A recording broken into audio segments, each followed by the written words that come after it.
এই দেশের মুসলমান প্রিয় নবীর জীবনের লক্ষ্যটা নিজের জীবনের লক্ষ্য বানায় নাই, তাই পেছ লেগে গেছে। প্রিয় নবীর জীবনের লক্ষ্য কি? লিইয়ুযহিরাহু আলাদ-দীনি কুল্লি। আল্লাহ কোরআনের ৩টা সূরাতে একই কথা বলেছেন। সূরা সাফ আয়াত নাম্বার ৯, সূরাতুল ফাত আয়াত নাম্বার ২৮, সূরাতুত তাওবা আয়াত নাম্বার ৩৩। ৩ সূরাতে একই কথা বললেন, আমি আমার নবীকে কোরআন দিয়া ইসলাম দিয়া পাঠাইছি যেন তিনি সমাজে কোরআনের বিজয় করে দেয়। ও প্রিয় ভাই, এখন আমরা এমন পেঁচে পড়ছি, গেরা কলে পড়ছি। এখন প্রিন্সিপাল সাহেবের আলমারিতে বুখারী শরীফ আছে, প্রিন্সিপাল সাহেবের আলমারিতে কোরআন শরীফ আছে। ওই আলমারির উপরে মানুষের ছবি ঝুলানো লাগে, এখন ওই ছবির নিচে আল্লাহর কোরআন রাখা লাগছে। প্রতিবাদ করার কোনো পরিবেশ নাই, করলে চাকরি। প্রিয় নবীজি কেন আসছেন এটা বুঝতে হবে মুসলমানকে সবার আগে। এইটা না বুঝার কারণে তো বাংলাদেশে ৯২% মুসলমান আছে, ইসলাম পাওয়া যায় না।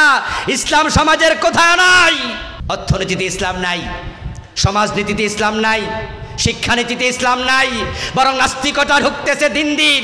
আমাদের সিলেবাসটাকে এমনভাবে নাস্তিকতার দিকে ঠেলে দেওয়া হচ্ছে, হয়তো ভবিষ্যতে শুধু স্কুলে শিক্ষা করার কারণে, লেখাপড়ার কারণে আপনার কলিজার টুকরা নাস্তিক হয়ে যাবে।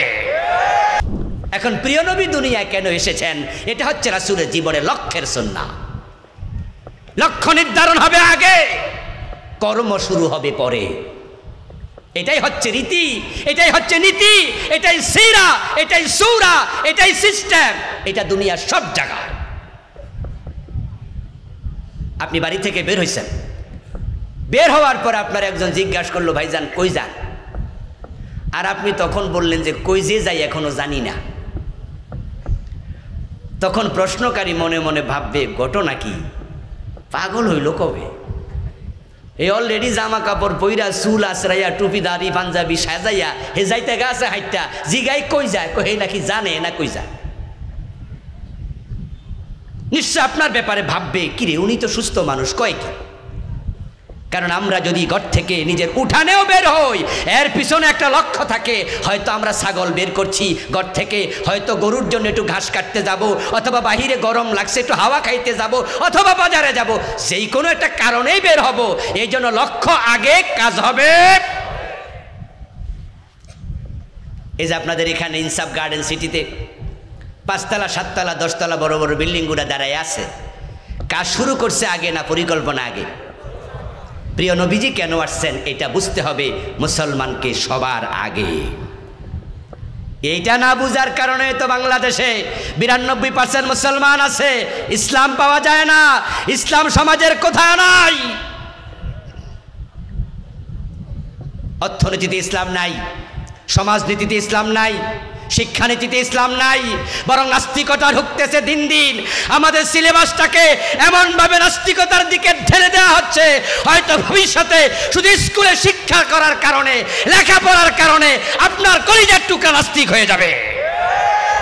মানুষ আস্তিক থাকার জন্য হয়তো লেখাপড়া বন্ধ করে দেবে, বলবে যে শিক্ষা দরকার নাই, না শিক্ষাই আস্তিক থাকো। সব জায়গা থেকে ইসলাম ধেয়ে মুছে তাড়িয়ে দেওয়া হচ্ছে।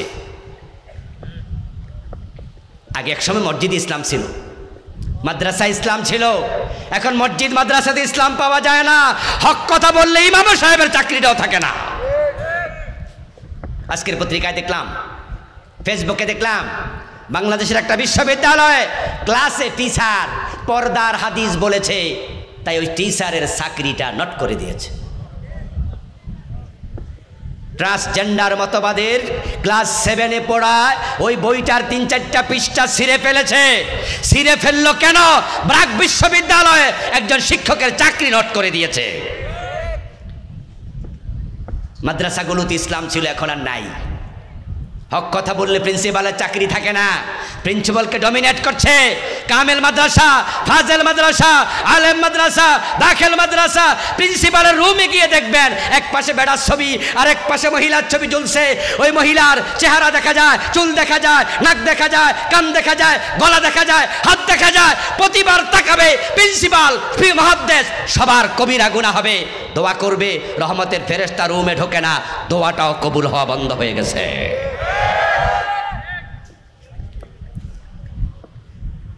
লা তাদখুলুল মালায়েকাতু বাইতান ফীহি কালবুন আও তাসাবির। প্রিয় নবীজি বলেছেন ওই ঘরে রহমতের ফেরেশতা প্রবেশ করবে না যেই ঘরে কুকুর অথবা ছবি ঝুলন্ত আছে। ও প্রিয় ভাই, এখন আমরা এমন পেঁচে পড়ছি, গেরা কলে পড়ছি। এখন প্রিন্সিপাল সাহেবের আলমারিতে বুখারী শরীফ আছে, প্রিন্সিপাল সাহেবের আলমারিতে কোরআন শরীফ আছে, ওই আলমারির উপরে মানুষের ছবি ঝুলানো লাগে। এখন ওই ছবির নিচে আল্লাহর কোরআন রাখা লাগছে। প্রতিবাদ করার কোনো পরিবেশ নাই, করলে চাকরি। এই দেশের মুসলমান প্রিয় নবীর জীবনের লক্ষ্যটা নিজের জীবনের লক্ষ্য বানায় নাই, তাই পেছ লেগে গেছে। প্রিয় নবীর জীবনের লক্ষ্য কি? লিইয়ুযহিরাহু আলাদ-দীনি কুল্লি। আল্লাহ কোরআনের 3টা সূরাতে একই কথা বলেছেন। সূরা সাফ আয়াত নাম্বার 9, সূরাতুল ফাত আয়াত নাম্বার 28, সূরাতুত তাওবা আয়াত নাম্বার 33। 3 সূরাতে একই কথা বললেন, আমি আমার নবীকে কোরআন দিয়া, ইসলাম দিয়া পাঠাইছি যেন তিনি সমাজে কোরআনের বিজয় করে দেয়। নবীর জীবনের লক্ষ্য কোরআনের বিজয়। ও মুসলমান, আত্মসমালোচনা করো, নিজেরা প্রশ্ন করো, তোমার নবী, তোমার আদর্শ, তুমি তোমার জীবনের লক্ষ্য কোরআনের বিজয়কে আদৌ বানিয়েছ কিনা? যদি না বানাও, রাসূলের জীবনের লক্ষ্যের সাথে তোমার জীবনের লক্ষ্য মিল হয় নাই। রাসূল হচ্ছে আমাদের জন্য ইঞ্জিনের মতো, আর উম্মত হচ্ছে পিছনে এক একটা রেলগাড়ির বগির মতো। ওই বগি ইঞ্জিনের সাথে চলবে যেই বগি ইঞ্জিনের সাথে নিজেকে অ্যাটাচ করে দিতে পারবে। আমার বন্ধু, বগিটা এসি করা, সিটগুলো দারুণ দামি সোফা দিয়ে সাজানো, বগির মাঝে একবারে সুন্দর মেজ কার্পেট বিছানো। বগিটা এত দারুণ, কিন্তু ইঞ্জিনের সাথে তার অ্যাটাচ নাই, আলাদা হয়ে আছে। এখন ইঞ্জিন যদি চলতে শুরু করে, বগি কি চলবে না থেমে থাকবে? আর বগিটা দুর্বল, সিটগুলো এলোমেলো, সেখানে আছে আরশোলা, সিটের মাঝে আছে তেলাফোকা, এসি নাই, সিটগুলো ভাঙ্গাচুরা। তবে বগিটার চাকার সাথে সুন্দর করে অ্যাটাচ কইরা ইঞ্জিন লাগানো আছে। এবার যদি ইঞ্জিন চলে, ওই ভাঙ্গাচুরা বগিও কিন্তু চলতে থাকবে। তোমরা রাসূলের জীবনের লক্ষ্য দিনের বিজয়, কোরআনের বিজয় যারা সাজাও নাই, তোমার তাহাজ্জুদ, তোমার টুপি, তোমার দাড়ি, তোমার জিকির সব কিছু লইয়া তুমি থেমে থাকবা, আল্লাহর জান্নাত পর্যন্ত পৌঁছতে পারবা না।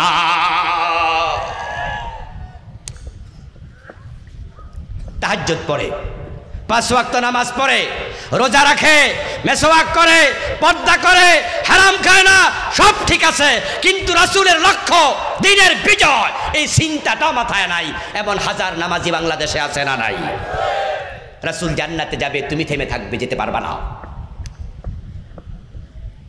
এটা রাসূলের একার কাজ নয়, এটা সব উম্মতের কাজ। প্রিয় নবী 13টা বছর দিনের বিজয়ের জন্য মক্কায় চেষ্টা করলেন, পারলেন না। হিজরত করে মদিনায় গেলেন। যাওয়ার পথে প্রিয় নবী ভাবেন, হায় রে, মদিনায় যাইয়া যদি দেখি মক্কার মতো পরিবেশ। কোরআন এসেছে মক্কা, সূরা হলো 114, তার মাঝে মক্কায় নাজিল হয়েছে 86টা, মদিনায় মাত্র 28টা। এত আয়াত এখানে আসলো, এত সূরা আসলো।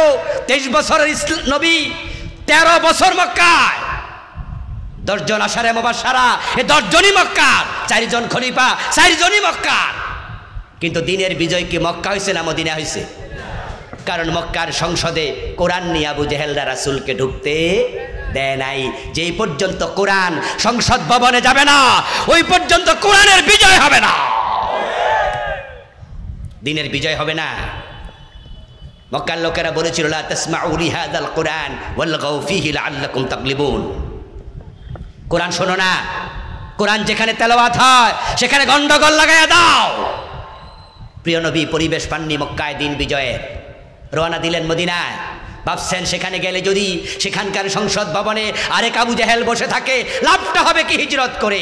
আল্লাহর শিখানো দোয়া রাসূল করলেন, ওয়াজআললি মিন লাদুনকা সুলতানান নাসিরা। আল্লাহ, দিন বিজয়ের জন্য রাষ্ট্র ক্ষমতা লাগে, আমি তোমার কাছে দোয়া করছি, ওয়াজআললি, তুমি আমাকে দেও মিন লাদুনকা, তোমার পক্ষ থেকে সুলতানা, রাষ্ট্র ক্ষমতা।